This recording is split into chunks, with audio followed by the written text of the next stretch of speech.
The question caught me completely off guard. One ordinary Saturday afternoon changed the direction of my life forever when my best friend's mother looked at me with a knowing smile and casually asked when her daughter and I were finally getting married. Before I could even process the words, she leaned forward with a warm expression that carried years of quiet understanding and simply added, "Well, when?"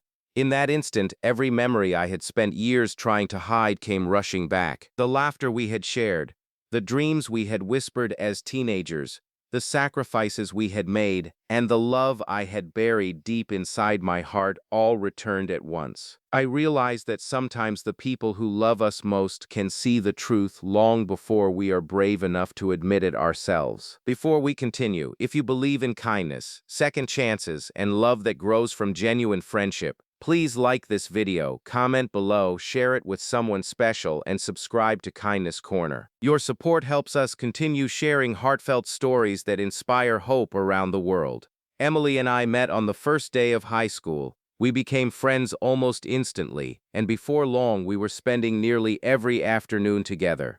We studied for exams, celebrated birthdays, encouraged each other through failures, and dreamed about the futures we hoped to build. Everyone around us believed we would eventually fall in love, but we laughed off every joke and insisted we were only best friends. The truth was much more complicated. I had fallen in love with her years earlier, but our friendship meant too much to risk losing.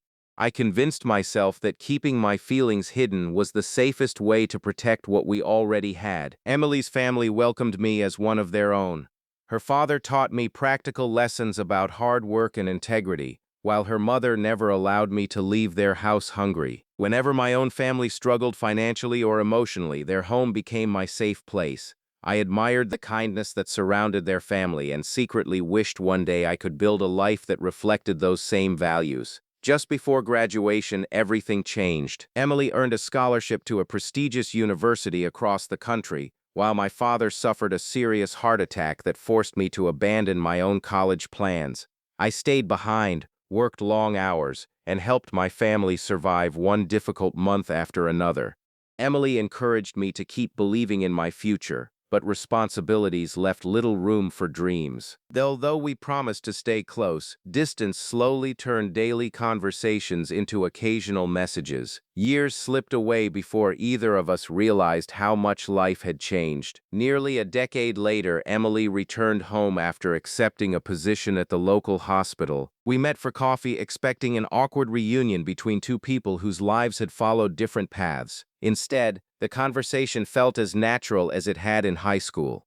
We laughed at old memories, shared stories about our struggles, and discovered that despite everything we had experienced, our friendship had survived the passing years. Over the following months, we began volunteering together at local charities. We delivered food to elderly neighbors, repaired homes damaged by storms, and organized community events for families in need. Watching Emily care for strangers with genuine compassion reminded me why I had admired her for so many years. She had become everything she dreamed of becoming, and somehow she remained the same kind-hearted person I had known as a teenager. Even then, I kept my feelings hidden. I believed she deserved someone whose life had been more successful and exciting than mine. I feared that confessing my love after so many years might destroy the friendship we had rebuilt so carefully. Then came the day her parents decided to move into a smaller home. Several friends gathered to help pack old photographs, books, and furniture. Every box contained another memory from our younger years. While Emily helped her father load the moving truck, I remained inside organizing family albums with her mother. She quietly smiled while looking through old pictures of Emily and me laughing together at school events, birthday parties, and graduation. Without warning, she looked directly at me and asked the question that froze me where I stood. She wanted to know when Emily and I were finally getting married. Before I could think of an answer, she smiled gently and repeated, "Well, when?" There was no teasing in her voice, only kindness and quiet confidence.